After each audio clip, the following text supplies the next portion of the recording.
Antitumoral.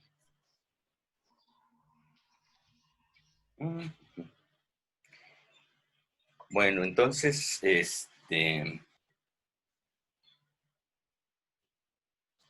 vamos a recapitular un poco.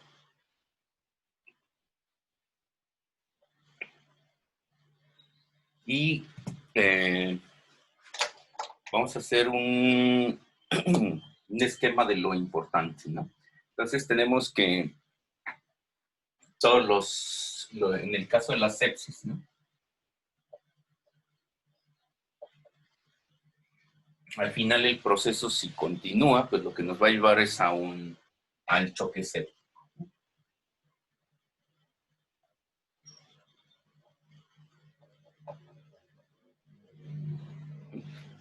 Bueno, entonces, si esto nos lleva ahí, es cuando va a venir el peligro de muerte de los pacientes, ¿no? Entonces habíamos dicho que el choque séptico tiene todos los mismos eventos que el resto de los choques. Es decir, aquí hay un problema de disminución del gasto cardíaco. Pues en todos los choques va a haber disminución del gasto cardíaco.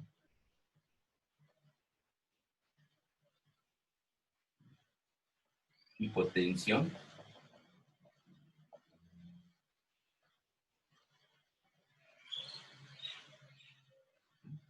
Y trombosis.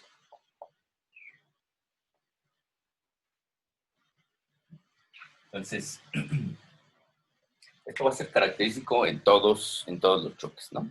Entonces, ¿cómo es que llegamos a este punto? En el caso del choque séptico, pues tenemos que tener aquí un proceso inicial donde haya PAMS y DAMS. Entonces, ¿qué sucede cuando existe este proceso? Pues se van a activar los TLRs de las células innatas.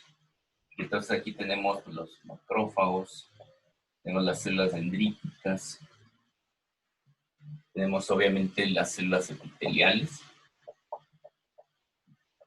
Y además de esto se van a activar otros factores de la inmunidad innata, como es la cascada del complemento, ¿no? Por las vías, obviamente la vía alternativa y la vía de las lectinas, ¿no? Entonces esto nos va a llevar a un estado inflamatorio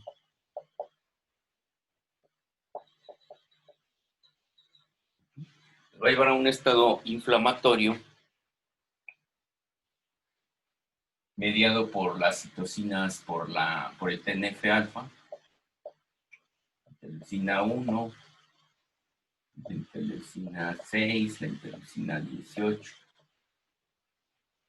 Son las principales citocinas que van a estar ahí y van a estar también secretándose por la cuestión inflamatoria los interferones tipo 1. Entonces, hasta aquí es un proceso que si todos recordamos, pues es un proceso inflamatorio normal, ¿no? Es lo que regularmente ocurre. Entonces, ¿cuál es el verdadero problema de esto? El problema de esto es que este proceso es más grande de lo normal, es decir, es un proceso, en este caso como es sepsis, pues es un proceso infeccioso, que lo que está haciendo es que hay un estímulo constante, ¿no? Hacia los TLRs. Entonces, la diferencia con una inflamación normal, por decirlo de alguna manera, es que este estímulo es muy grande, ¿no?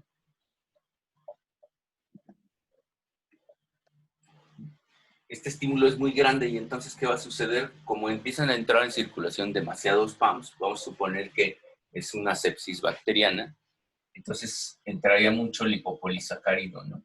Entonces, cuando entra mucho lipopolisacárido, y todos los que tienen TLRs se empiezan a activar todas las células primero en una forma local, ¿no? Entonces aquí estamos hablando todavía de la parte local.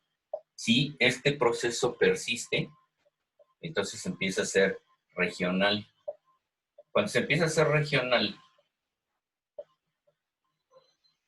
todas estas citocinas sabemos que van a activar el endotelio, ¿no? Endotelio.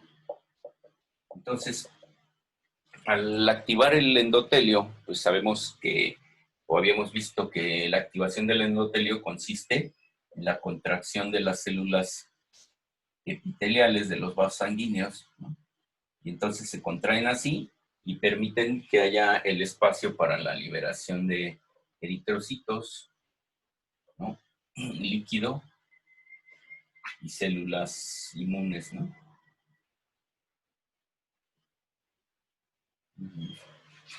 Pero otro problema que trae la contracción del endotelio es, no sé si, bueno, es el problema de la activación del vaso sanguíneo. Entonces nosotros tenemos la membrana basal y la colágena, ¿no? Entonces aquí tenemos la colágena y la colágena es coagulativa. ¿Por qué es procoagulativa? Ya vieron coagulación, ¿no? Sí, ¿no? Quizá. ¿Alguien sabe por qué el colágeno es procoagulativo?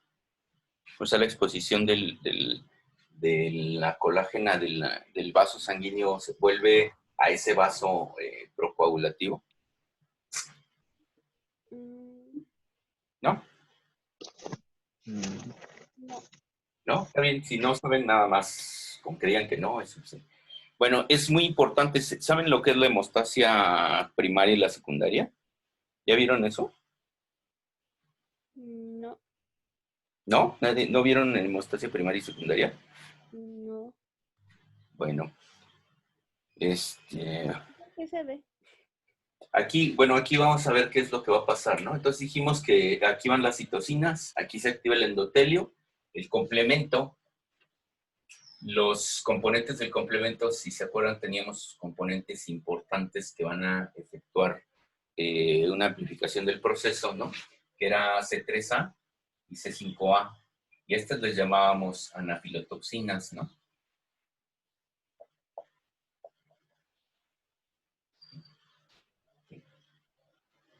Entonces, las anafilotoxinas lo que van a hacer, principalmente C5A, es provocar daño también directo en el endotelio. Entonces, ¿cuál va a ser ese daño? La C5A lo que va a hacer que se estimule la producción de óxido nítrico y va a producir mayor vasodilatación. ¿Qué otra cosa va a producir? Pues va a hacer que el endotelio produzca citocinas proinflamatorias también, principalmente IL-1, proinflamatorias, ¿no? Entonces, principalmente va a ser IL-1. Y entonces, hay dos estados en la coagulación. El primero se llama hemostasia primaria y el otro hemostasia secundaria. Entonces, ¿qué consiste cada uno? Cuando el endotelio se contrae, la colágena es altamente procoagulativa por una razón. Esto es una señal de que hay un daño en el vaso. Entonces, en el momento en que se separan las células endoteliales porque se activan, ¿qué es lo que va a suceder? Que voy a borrar este pedazo para subirlo un poquito y poderles explicar más, ¿no?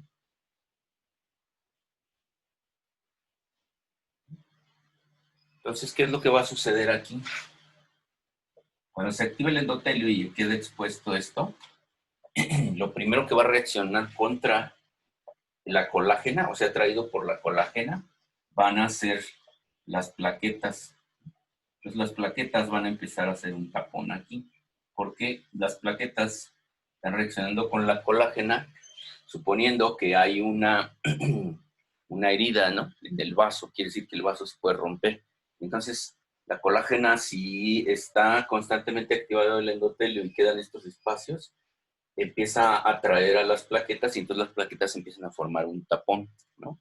Entonces, ¿qué sucede ahí cuando se forma ese tapón? Pues es a este punto es el que se le conoce como hemostasia primaria, o sea, es la primera parte de lo que es el proceso de coagulación. Entonces, cuando queda expuesta la colágena y la membrana basal, se activa inmediatamente la cascada de la coagulación, pero iniciando primero por la agregación plaquetaria, ¿no? Entonces a eso es lo que se le conoce como hemostasia primaria, y la hemostasia secundaria, pues es cuando se empiezan a activar los factores de la coagulación, ¿no? Entonces la vasodilatación con agregación plaquetaria lo que va a hacer es inducir la activación aquí de los factores de la coagulación. Y vamos, el más sensible de todos es el factor 7, ¿no? Cuando se agregan las plaquetas, el factor 7 de la coagulación. Y del factor 7, pues va a iniciarse la vía extrínseca, ¿no? Esta es la vía extrínseca. ¿Ya vieron vías extrínsecas e intrínsecas? Sí, eso sí. ¿Sí? Bueno, pues aquí se activa la vía extrínseca. Ahora, cuando se activa esto, lo más importante para mí, el resumen de esto, es principalmente que las plaquetas lo que hacen es activar la protrombina, ¿no? Y la transforman en trombina. ¿Y qué sucede cuando la trombina se activa? Y esto es mediado por las plaquetas. La trombina, ¿sobre quién tiene efecto? Sobre el fibrinógeno, ¿no? Y lo transforma en fibrina. Y entonces, cuando lo transforma en fibrina, la fibrina, que es una proteína que no es soluble en el plasma, ¿qué es lo que va a hacer esa fibrina? Se va a precipitar y entonces va a empezar a formar una malla aquí, ¿no? Entonces empieza a formar una malla y esto es lo que conocemos como hemostasia secundaria, ¿sí? Entonces, cuando hay hemostasia secundaria, es cuando ya se activó aquí lo que es la fibrina. ¿Sí? ¿Qué es lo que va a suceder ahí cuando la fibrina ya se empieza a depositar? Bueno, aquí lo que va a suceder con el vaso sanguíneo es que si esto es un proceso normal, pues no va a pasar mucho, se va a obstruir algún vasillo pequeño, ¿no? Entonces yo aquí tengo un endotelio activado y cuando se empieza a activar todo este proceso masivamente, entonces yo voy a empezar a tener microtrombos aquí, ¿sí? Entonces yo voy a tener aquí microtrombos y lo que va a suceder con este proceso, si sigue la inflamación sostenida, como es el caso de una sepsis, pues se van a empezar a atorar células. También aquí van a llegar neutrófilos, ¿no? Y van a empezar a quedar atorados en el trombo, al igual que otras células como los monocitos, por ejemplo. Entonces, ¿qué va a suceder? Que empieza a alterarse el flujo sanguíneo, ¿no? Entonces, este trombo lo que va a hacer es que si es una infección normal o pequeña, pues lo que va a suceder es que va a empezar a disminuir el flujo sanguíneo y el organismo va a empezar a meter mecanismos compensatorios, ¿no? Entonces, hasta aquí, si hasta aquí ya lo entendieron, voy a borrar este pedazo para ver qué pasa entonces cuando esto se empieza a volver generalizado. Bueno, entonces voy a borrar esta parte. Si no tienen preguntas hasta aquí, pues voy a borrar esta parte, ¿no? Ok.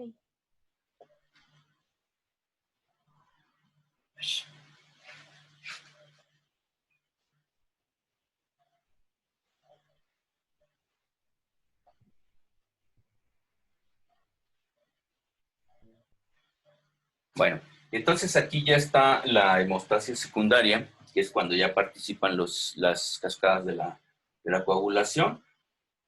se forma la fibrina a partir del fibrinógeno, y esto es modulado por la trombina, y entonces empiezan a formar estos trombos, ¿no? Entonces, esto es lo que se conoce como trombosis. ¿Qué es lo que va a suceder ahora? El flujo sanguíneo, vamos a suponer que viene así, entonces empieza a disminuir su fuerza, ¿no? Entonces tenemos aquí un flujo disminuido que va cayendo el flujo sanguíneo. ¿Esto a qué nos va a llevar si empieza a disminuir el flujo sanguíneo? Si sucede de manera no muy fuerte, es decir, el estímulo se empieza a controlar como sucede en una infección tratada o que el organismo es muy resistente, pues este flujo sanguíneo, por el camino fisiológico normal, lo que va a suceder es, o sea, lo normal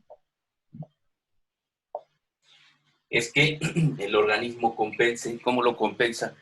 Pues lo que hace es que aumenta el gasto cardíaco.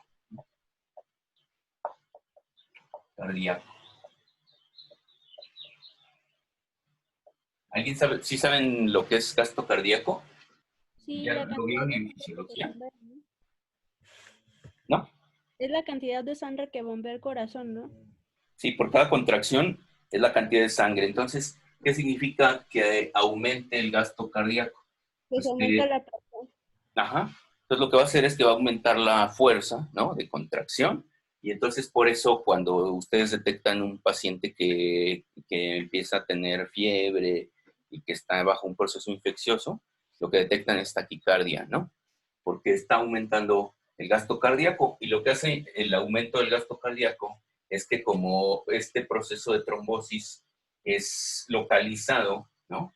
Yo tengo aquí los grandes vasos y sanguíneos, ¿no? Y entonces están en anastomosis con vasos sanguíneos eh, venosos. Entonces todos estos vasos sanguíneos venosos pues, se juntan en las grandes venas, ¿no? Entonces esto es lo que sucede, este intercambio sucede en el tejido, ¿no? Entonces yo en el tejido tengo mucha microcirculación, ¿no? Pues estos circuitos de microcirculación son capilares venosos y arteriales que están intercambiando el flujo de sangre. Entonces, estos tengo millones por cada órgano, y entonces aquí lo que está sucediendo es que al aumentar el gasto cardíaco, si yo el trombo lo tengo aquí, pues entonces el flujo que viene hacia acá va a dilatar estos vasos, o sea, se van a hacer un poquito más grandes sin activarse, y entonces van a permitir que el flujo vaya por aquí, ¿no? Pero ¿qué pasa si el estímulo es constante y esta trombosis empieza a volverse más generalizada? Por ejemplo, aquí y otro acá. Entonces, aquí lo que va a suceder es que aunque aumente el gasto cardíaco, la sangre va a empezar a disminuir el volumen hacia un tejido. ¿Y eso cómo lo conocemos? Pues lo conocemos como hipoperfusión, ¿no? Hipoperfusión. Entonces, cuando hay hipoperfusión hacia un tejido, lo que va a suceder es un estado de hipoxia tisular, ¿no? Doctor, ¿y cuál sería la diferencia entre hipoperfusión e isquemia o son sinónimos? Son sinónimos. Ujú. Sí. Un tejido puede estar, isquemia es más o sea, se utiliza más isquemia como un signo, o sea, un signo que tú puedes percibir, ¿no? Y hipoperfusión se le da a lo que es la dinámica sanguínea. Entonces, cuando tú estás hablando de un fenómeno y estás diciendo qué es lo que empieza a suceder en la dinámica circulatoria, utilizas hiper o hipoperfusión. Pero si estás hablando de signos, por ejemplo, si dices el paciente está isquémico, ¿sí? Entonces, porque es algo que tú estás observando. En realidad lo que está isquémico, y isquémico es por el color que va adquiriendo, ¿no? Y esa isquemia lo que significa es que hay hipoperfusión del tejido y por lo tanto empieza a haber hipoxia tisular, ¿no? Sí. Entonces, la isquemia es un signo que tú puedes detectar y la hipoperfusión es un fenómeno hemodinámico. ¿Ok? Ok, gracias. De nada. Entonces, por ejemplo, tú podemos tener hipoperfusión, ¿sí? en los riñones, pero obviamente nunca vamos a ver, hasta que hagamos una necropsia, pero en el paciente vivo pues nunca vamos a ver isquemia, ¿no? Porque no la podemos observar. Entonces, de todas maneras, hay hipoperfusión, hipoxia tisular. Si hay hipoxia tisular, hay cambios en el metabolismo, ¿no? Entonces, pasamos del metabolismo aeróbico, que es el que se utiliza normalmente, al anaeróbico. ¿Qué pasa en el metabolismo? ¿Cuál es el producto del metabolismo anaeróbico? ¿No? ¿Nadie? Bueno, el producto los voy a regresar a bioquímica, ¿no? El producto anaeróbico es el lactato, ¿no? ¿Verdad? ¿Y qué pasa si empezamos a producir muchísimo lactato? Empezamos con una acidosis. Y entonces, si se fijan, ya empezamos con un proceso de acidosis metabólica, que lo que va a llevar es que empiece a necesitar aumento en la respiración para eliminar más CO2, ¿sí? Entonces, ¿qué es lo que va a suceder con el paciente? Que ahora también va a empezar con hiperventilación, o sea, taquipnea, para tratar de compensar todo esto, ¿no? Entonces, si se fijan, un proceso inflamatorio normal nos produce fiebre, taquicardia, taquipnea, y hasta ahí la cosa no va muy compleja. El problema es que si esto persiste, ¿no? Todo esto, ¿por qué se originó? Pues por un proceso de un exceso de PAMS y DAMS, ¿no? DAMS. Entonces, como ya vieron cambios celulares, pues lo que va a inducir aquí también este proceso de aquí, ¿no? Va a ser un cambio celular que se va a volver después irreversible. Entonces aquí hay cambios celulares, ¿no? Celulares que nos van a llevar a la necrosis del tejido, ¿no? Y entonces, si hay necrosis del tejido, empieza a existir la necrosis del tejido, ¿qué va a generar la necrosis? Pues la necrosis va a generar más DAMPs. Entonces, si ya tenemos los PAMs porque la infección es persistente todavía, entonces, ¿qué es lo que se vuelve esto? Se vuelve un circuito, ¿no? Un círculo vicioso. Entonces, a mayor inflamación, mayor hipoxia tisular, mayor cantidad de necrosis, mayor acidosis metabólica, sigue habiendo PAMS y DAMS y cada vez va aumentando. Entonces, ¿sobre quién va a ir este proceso el golpe más fuerte? Pues va a empezar a afectar el gasto cardíaco porque entre más el corazón empiece a bombear, más oxígeno necesita. Y si empieza a disminuir la cantidad de oxígeno porque caemos en acidosis y empieza la hipoxia tisular, y sobre todo imagínense la hipoxia tisular que empiece también a afectar al corazón, entonces saben saben poco de bioquímica y mucho de la vida. De la vida de ella. Ah, bueno, entonces, ¿qué va a suceder aquí? Empieza un desgaste del sistema, ¿sí? Empieza un desgaste del sistema aunado a otros fenómenos vasculares hemodinámicos, ¿no? Entonces, aquí lo que empieza a ver cuando empieza el gasto cardíaco a aumentar es tratar de compensarlo también con otro fenómeno, ¿no? Que es la hipertensión. Entonces, lo que hacen es liberarse factores vasoactivos que lo que dan es una contracción, ¿no? Entonces, hay vasoconstricción. Y entonces la vasoconstricción lo que va a hacer es tratar de ayudar al gasto cardíaco a que esta fuerza de circulación sea más rápida, y entonces los signos clínicos que vamos a ver, pues es taquicardia, taquipnea, aumento de la presión arterial, ¿no? Sistémica, y este factor, obviamente fiebre por las citocinas que se están liberando, y entonces este factor lo que va a hacer es entrar al organismo, a este círculo vicioso, porque entre el organismo trate más de compensar, si no logra eliminar la infección, o sea, el punto clave aquí es este, ¿no? Si no logra controlar la infección, entonces va a caer más rápido en la acidosis y va a caer más rápido en la hipoxia tisular.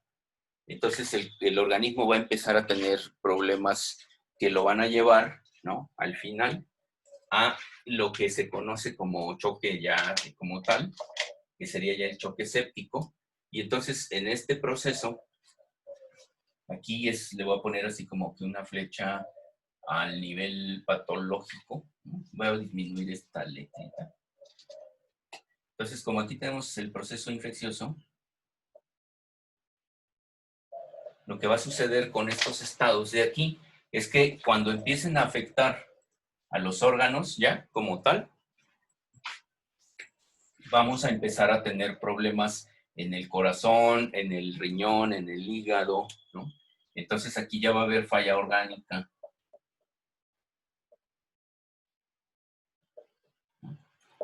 ¿Sí? ¿Y cuáles son los primeros signos de que ya empieza la falla orgánica? Este sistema empieza a cansarse, por decirlo de alguna manera, y entonces los signos que vamos a empezar a ver, ¿no? Voy a quitar este dibujito de la microcirculación. Entonces, ¿qué es lo que va a suceder? Que el organismo, cuando empieza con la falla orgánica, empieza a perder los mecanismos compensatorios. ¿Cuáles son esos mecanismos compensatorios? Pues ya vimos que era el gasto cardíaco y todo. Entonces, lo que empieza ahora es a disminuir el gasto cardíaco y cae la presión arterial. Y al caer la presión arterial, se va a aumentar la hipoperfusión, porque si yo tengo que se cae la presión arterial, ¿qué significa al caerse la presión arterial? Que empieza a haber vasodilatación generalizada, ¿no? Entonces, esto nos lleva a una vasodilatación generalizada, y esta vasodilatación generalizada aumenta la hipoperfusión. Entonces, ya se vuelve un ciclo en el que si clínicamente no se actúa, ¿no? ¿Qué es lo que va a suceder? Va a terminar por un proceso de llaman exhaustación, o que ya el sistema está exhausto, y entonces vamos a llegar a un paro cardiorrespiratorio, ¿no? Entonces, si se interviene para estabilizar a estos mecanismos compensatorios, ¿cómo lo vamos a hacer? Pues obviamente vamos a corregir la acidosis, vamos a aumentar la presión sanguínea utilizando mayor volumen de fluidos, ¿no? Fluidoterapia, y hay un punto en el que el paciente se puede estabilizar, en este caso, obviamente médicamente. Ya en vida natural, si llega a este punto ya se va a morir, ¿no? Entonces, por eso los animales no se pueden enfermar en vida libre de manera grave, porque ya no van a poder ellos salir aquí de este punto, ¿no? Ahora, el choque séptico, la diferencia entre tener una infección severa, por ejemplo, que estén con fiebre un paciente, con taquicardia y todo esto, la diferencia es que cuando ya entró en choque es porque esta vasodilatación lo que va a hacer pues es caída de la presión arterial, y si ustedes ponen líquidos, una terapia de fluidos, y esta presión se empieza a normalizar, entonces significa que ya la hicieron, ¿no? O sea, que todavía no caía en choque como tal, sino estaba en un proceso de sepsis, pero no había llegado al choque séptico. Ahí es donde quiero que entiendan la diferencia entre sepsis y choque séptico, ¿no? Entonces, la sepsis es cuando están circulando PAMS, DAMS, y se empieza a activar todo el sistema y empieza a haber inflamación sistémica, activación, hipoperfusión, todo esto, pero el paciente todavía está, digamos, estable, o sea, sus mecanismos compensatorios todavía están trabajando, y entonces con la intervención médica, la presión sanguínea empieza a subir y el gasto cardíaco empieza a normalizarse, ¿no? Pero ¿qué pasa si yo pongo terapia de fluidos y la presión sigue cayendo o se mantiene baja? Quiere decir que ya se agotaron los recursos del organismo para él por sí solo, normalizando la volemia, pueda mantener la presión sanguínea y por lo tanto controlar su gasto cardíaco. Si eso sucede, entonces es cuando tienen que aplicar terapias de vasoconstricción, como por ejemplo con adrenalina, para generar mayor gasto cardíaco y que la presión arterial empiece a subir y empiece a aumentar la perfusión. Y al mismo tiempo, pues hay que empezar a controlar la acidosis metabólica, ¿no? Para evitar que siga habiendo daño de este tipo y obviamente tienen que controlar esto, ¿no? Por eso empiezan a utilizar antibióticos y todo esto. Ahora, el problema al inicio de usar antibióticos es que van a matar a los microorganismos y si la infección es interna, pues se van a liberar todavía más PAMs, ¿no? Más lipopolisacárido, lo que esté ahí. Y entonces el cuadro puede pasar por es la fase crítica del choque séptico.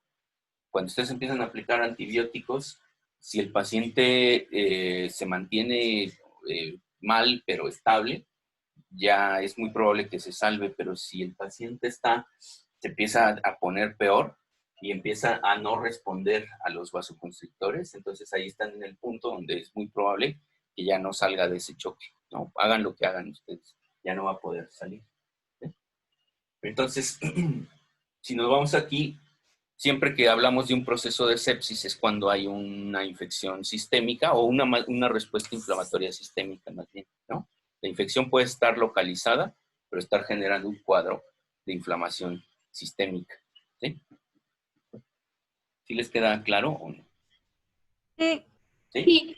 Bueno, entonces, como podemos resumir un poco, aquí es importante en esto, en lo que es la parte de trombosis, aquí es importante que si ya vieron coagulopatías y todas esas cosas de las cascadas, aquí hay que acordar que algo que agrava mucho el cuadro y que pone en riesgo también la vida del paciente es que estos trombos se desprendan, ¿no? Entonces hay trombos rojos y trombos blancos. Los blancos son principalmente por leucocitos y los trombos rojos pues son por eritrocitos principalmente, porque si se desprenden producen el fenómeno que conocemos como tromboembolismo, ¿no? Sí. Y entonces el tromboembolismo, ¿cuál es el peligro? Pues que se atore, sobre todo en el corazón y en los pulmones o en riñones, y entonces ahí sí le dan la torre a esos tres órganos fundamentales, y es cuando puede sobrevenir, a pesar de que aparezca que el paciente está estable, es cuando puede sobrevenir un infarto, ¿no? Ya sea un infarto al miocardio, o un infarto cerebral, o un infarto pulmonar, ¿no? O un infarto renal. Entonces, el infarto renal es más difícil de diagnosticar, pero el cardíaco obviamente es fácil porque se muere, ¿no? El paciente muy rápido, y el pulmonar también se va a morir muy rápido el paciente, ¿no? Entonces, hay que ver cómo esto es un circuito al que hay que ponerle un corte, ¿no? Entonces, cuando ustedes tratan a un paciente que está enfermo por una infección, en realidad está empezando a entrar en sepsis si se vuelve esto sistémico. Si ustedes lo controlan, sin llegar a que haya hipoxia tisular generalizada y todo, pues no va a haber mucho problema. Por eso un paciente con fiebre, lo ideal sería medir el gases, gasometría en sangre, para ver si no está cayendo ya en acidosis metabólica y empezar nosotros a controlarla, ¿no? Si se puede hacer eso, pues qué bueno. Y si no, pues hay que aplicar la terapia de fluidos. Si no les han enseñado la terapia de fluidos, pues pidan que se las enseñen en Pharma, pues sobre todo porque es bien importante, ¿no? Bien importante la terapia de fluidos, saber cómo corregirla. Porque la mayoría agarran y le ponen una solución y ya, ¿no? Ahí la que se les ocurre, casi siempre le agarran y le ponen Hartmann o un Ringer lactato. Imagínense si le ponen Ringer lactato y ya tienen acidosis metabólica con exceso de lactato. Pues lo que van a hacer es, en lugar de mejorar el paciente, va a empeorar por el hecho de ponerle un Ringer lactato, ¿no? Entonces, necesitan ponerle ustedes los electrolitos, compensarlo con lo que se está perdiendo, y eso solo lo pueden saber por gasometría. ¿Sí? ¿Todos se entendieron bien? Sí. ¿Sí? Ya les puedo poner así que ustedes solo hagan este esquema. Bueno, este y el anterior con las citocinas. Si te fijan, es proceso inflamatorio más un proceso coagulativo, y esto pues debe ser me imagino, no sé si ya lo vieron, pero pues ya lo deben de haber visto de patología, ¿no? Los cambios celulares que empiezan cuando empieza a haber hipoxia, ¿no? Y llegamos al punto de no retorno cuando los cambios ya son irreversibles y entra en necrosis, y la necrosis pues nos va a producir más inflamación, ¿sí? Sí. Bueno, si no tienen dudas, vamos a hacer un break y regresamos para empezar a ver lo de cáncer, ¿sí? Vamos a ver una introducción al cáncer, a la oncología, y después vamos a pasar a inmunidad antitumoral, ¿no? Ya si más adelante se abre la de oncología clínica, pues ahí sí se va a abordar las bases moleculares del cáncer y después se empieza la oncología clínica, ¿no? Como tal. Pero bueno, algo que les iba a decir de su examen, me habían preguntado de los temas. Entonces, los temas, bueno, el que nos quedamos, por decirlo así, para empezar el examen, pues es tolerancia. Y de tolerancia sería hasta hipersensibilidades. Entonces, es tolerancia, son las técnicas. Bueno, lo que les expliqué de inmunidad antiviral, del estado antiviral, eso, ¿no? Eso creo que ya venía. Y lo que es inmunidad de mucosas y ¿qué otra cosa? Inmunidad de mucosas y las hipersensibilidades, ¿no? Entonces, si tienen dudas, si quieren que les explique algo en particular, me pueden avisar y programar alguna en Zoom, en horario que todos podamos, y les explico